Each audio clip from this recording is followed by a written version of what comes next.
அன்பே சிவம் மனமே குரு என்றுணர்த்திய குருவே போற்றி. எனக்குள் இறைவனை உணர வைத்த குருவே போற்றி.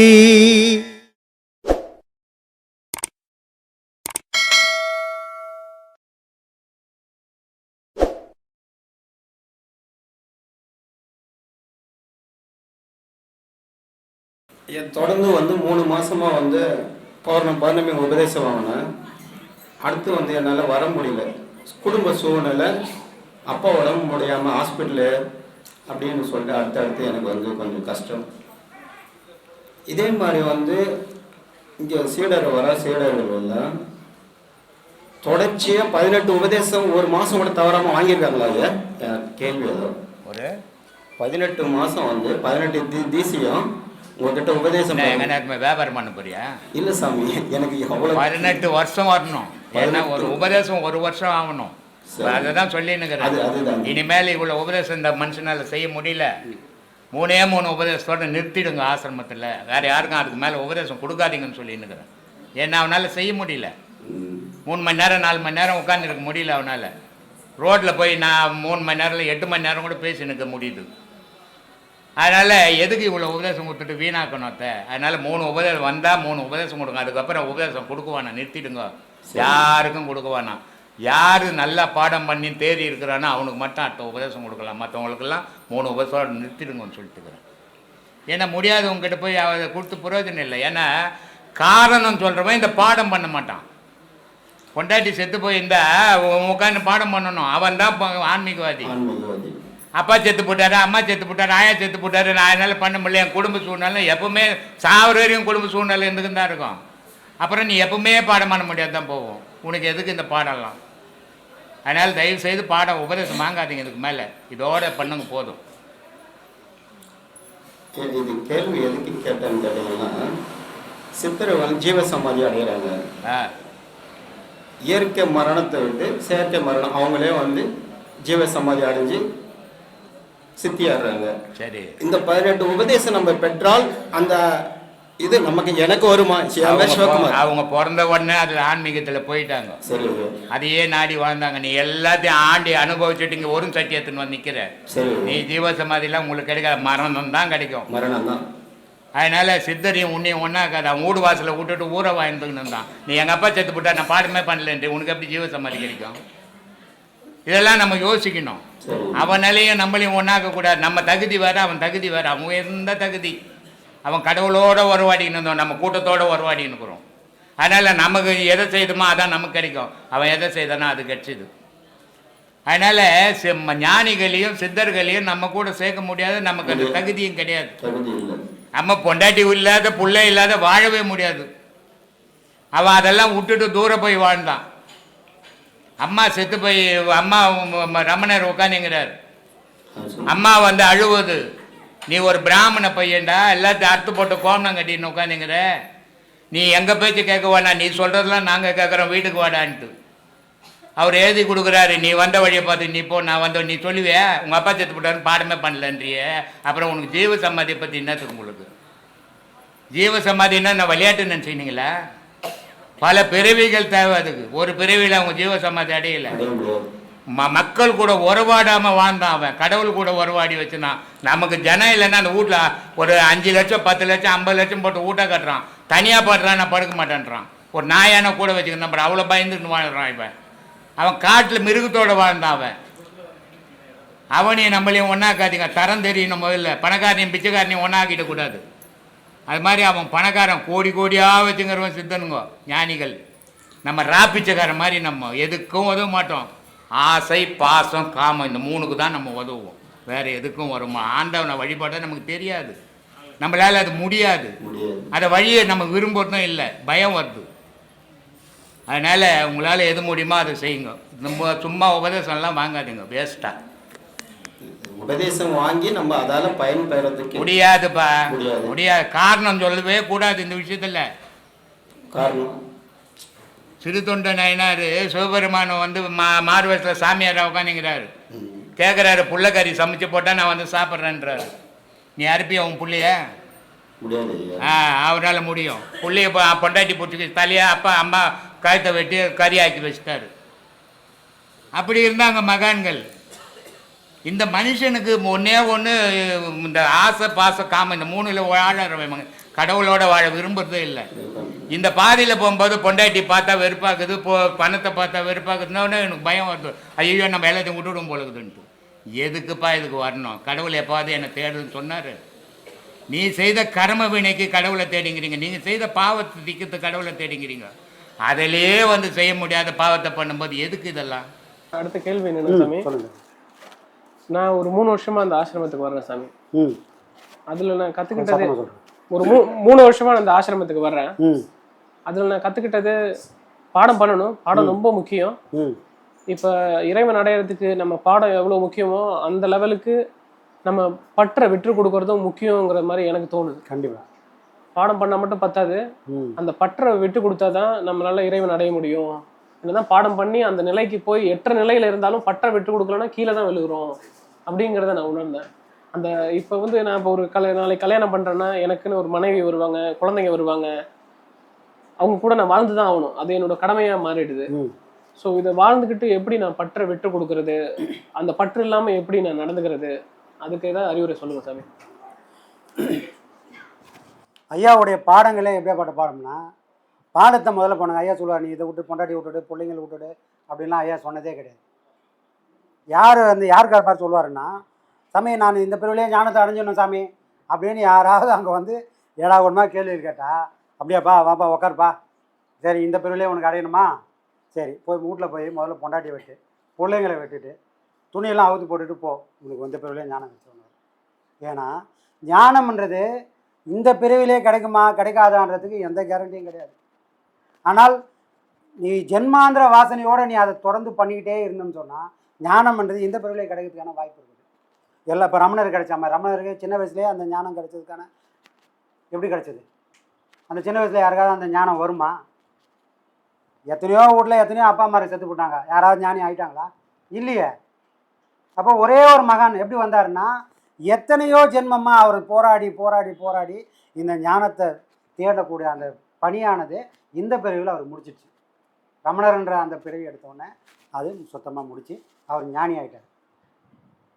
புரியுதுங்களா? அப்போது ஒரு பாடம்ன்றது எதுக்காக கொடுக்கறதுன்னா, நீ ஞானி ஆவறியா மகான் ஆவறியான்றதுக்காக பாடம் கொடுக்கறது இல்லை. பாடத்தோட வேலை உன்னை மனுஷன் ஆக்குறது, அந்த மனுஷன்லையும் உன்னை பக்குவமாக்குறது. அந்த பக்குவம் எந்த பக்குவம்?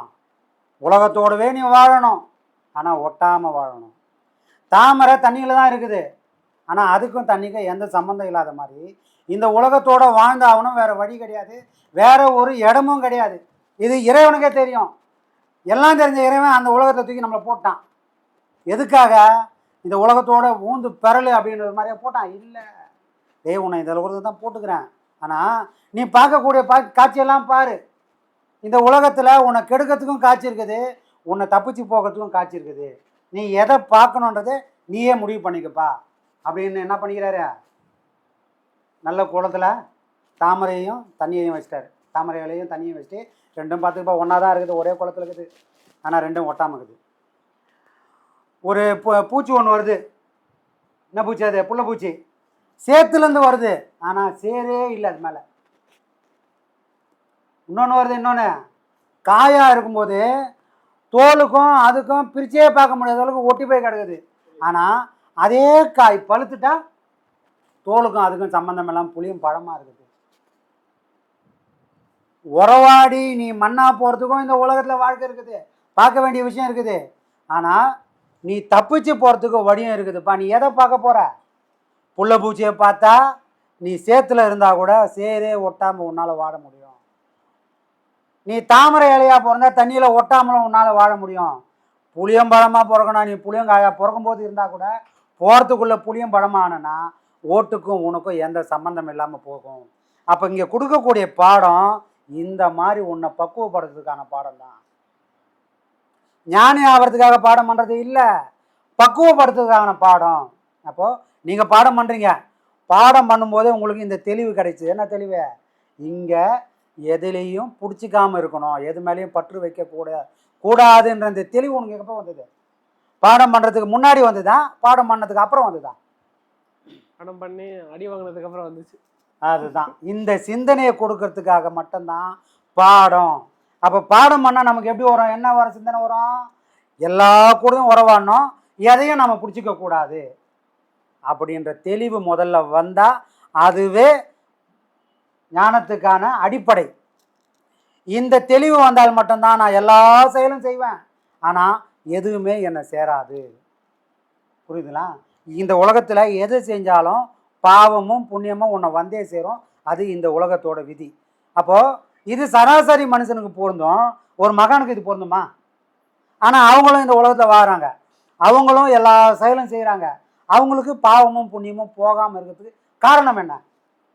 நான் செஞ்சால் எனக்கு ஒன்றும் பாவம் வரும், நல்லது செஞ்சால் புண்ணியம் வரும், கெட்டது செஞ்சால் எனக்கு பாவம் வரும். ஆனால் மகான்கள் செயலும் செய்கிறாங்களே, அவங்களுக்கு ஏன் பாவமும் புண்ணியமும் போகலை?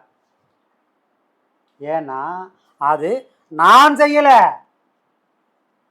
இறைவன் என்ன செய்ய சொல்கிறான், நான் செய்கிறேன்னு எல்லாத்தையும் இறைவன் மேலே போட்டுட்டு எந்த பற்றும் இல்லாமல் அவங்க இருக்கிறதுனால மட்டும்தான் செயல்கள் செஞ்சாலும் அவங்களுக்கு பாவமோ புண்ணியமோ எதையுமே அவங்கள போய் சேரதில்லை. அப்போது முதல்ல தன்னை அறியணும்னு சொன்னால் முதல் வேலை என்னென்னா பற்று நீக்கணும்.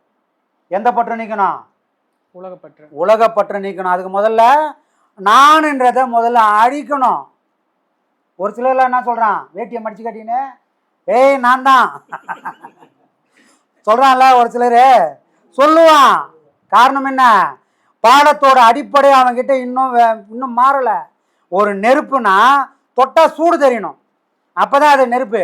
தொட்டால் சூடு தெரியலனா அது நெருப்பே இல்லை. அப்போது பாடம் பண்ணக்கூடியவனுக்கு மாற்றங்கள் சராசரி நாளுக்கு நாள் மாறிக்கினே இருக்கணும்.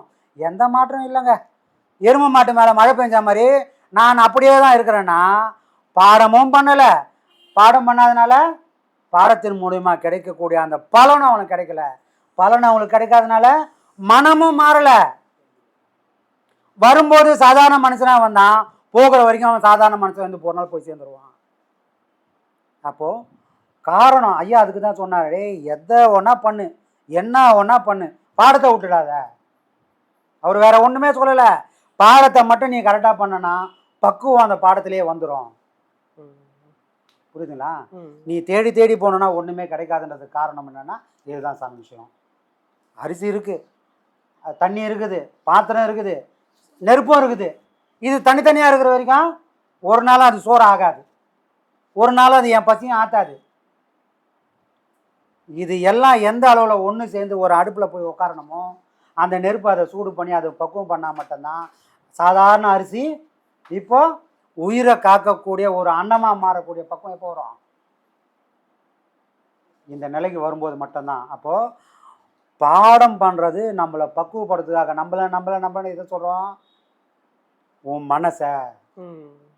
மனம் ஒரு மனுஷனுக்கு பக்குவம் பட்டால் அவங்களோட செயல்களில் தெரிஞ்சிடும் இவங்க பக்குவப்பட்ட மனுஷனா பக்குவப்படாத மனுஷனான்றது. அவங்க பேசக்கூடிய பேச்சிலையும் அவங்க செய்யக்கூடிய செயல்லையும் தெரிஞ்சிடும். சரிதுங்களா? நான் ஒரு மனுஷன் முன்ன போகிறான்னா அவன் இந்த உலகத்தில் சராசரி மனுஷனுக்கும் கீழே போய் நின்ட்டான் அப்படின்றது அர்த்தம். அப்போ பாடம் பண்ணக்கூடியவங்களுக்கு முதல்ல பக்குவம் தானாகவே வந்துடும். பக்குவத்துன்னு தனியாக ஒன்றுமே கிடையாது. இதை பண்ண தெளிவு வரும். மனம் மேக கூட்டம் மாதிரி மறைச்சியும் கிடக்குது அறிவை. இந்த பாடம் அந்த மறைச்சினுக்கிற எல்லா பொருளையும் விலக்கி வச்சுட்டு நீ சூரிய மாதிரி மின்னுடறா, எல்லா சக்தியும் உனக்குள்ளே இருக்குதுன்னு இந்த பாடம் உன்னை காட்டி கொடுக்கும். அப்போது கண்ணை மறைக்கக்கூடிய எல்லா பொருளும் விலகி நிற்கும். நீ எப்போ நீ சூரியனானா, புரியுதுங்களா? அந்த நீ சூரியன் ஆகிறதுக்கு மட்டும்தான் இந்த பாடம் கொடுக்குது. அப்படி ஆனால் நான் யாருன்னு எனக்கு தெரிஞ்சிடும். நான் யாருன்னு எனக்கு தெரிஞ்சால் அவன் யாருன்றதும் எனக்கு தெரிஞ்சிடும். புரியுதுங்களா? இதுக்காக தான் சாமி பாடம். அப்போ பாடம் வாங்கினவங்க முதல்ல அதை சிரத்தையாக பண்ணணும். 1000 சோதனைகள் வரும், 1000 விஷயங்கள் நடக்கும். எது நடந்தாலும் நான் இன்றைக்கி பாடம் பண்ணிவிடுவேன், நேரம் தப்புனா கூட பரவாயில்லப்பா நான் பாடம் பண்ணிவிடுவேன்னு பாடம் பண்ண அதுக்கான விளைவுகள் உங்கள் மனசில் கண்டிப்பாக நீங்கள் உணராமலே அது உங்களை வழிநடத்துறதை நீங்கள் புரிஞ்சுப்பீங்க. புரியுதுங்களா? அப்போ பாடம் வாங்கின எல்லோரும் முதல்ல பாடத்தை சீராக பண்ணுங்கள். ஞானம்ன்றதெல்லாம் அப்புறம். நீங்கள் பாடத்தை சீராக பண்ணால் அது வந்தே தீரும். 30 நாள் உழைச்சா 1ஆம் தேதி சம்பளம் வருது நிச்சயம்னா நீங்கள் உங்கள் ஆயுளுக்கும் நீங்கள் பாடத்தை பண்ணீங்கன்னா கண்டிப்பாக இந்த பிறவிலேயே உங்களாலையும் எல்லாராலையும் ஞானத்தையும் அடைய முடியும். ஆனால் ஞானத்தை தேடி ஓடனா கிடைக்காது. அதை விட்டு விலகி நின்னா கண்டிப்பாக உங்களை தேடி அது வரும். உங்களை தேடி வந்தால் தான் அது ஞானம். நீங்கள் அதை தேடி போனோன்னா கடைசி வரைக்கும் உங்கள் நிழல் மாதிரியே உங்கள் பின்னாடியே தான் நிற்கும், உங்களுக்கு முன்னாடி வந்து நிற்காது. புரியுதுங்களா? இந்த தெளிவு இந்த பாடத்தில் கண்டிப்பாக கிடைக்கும்.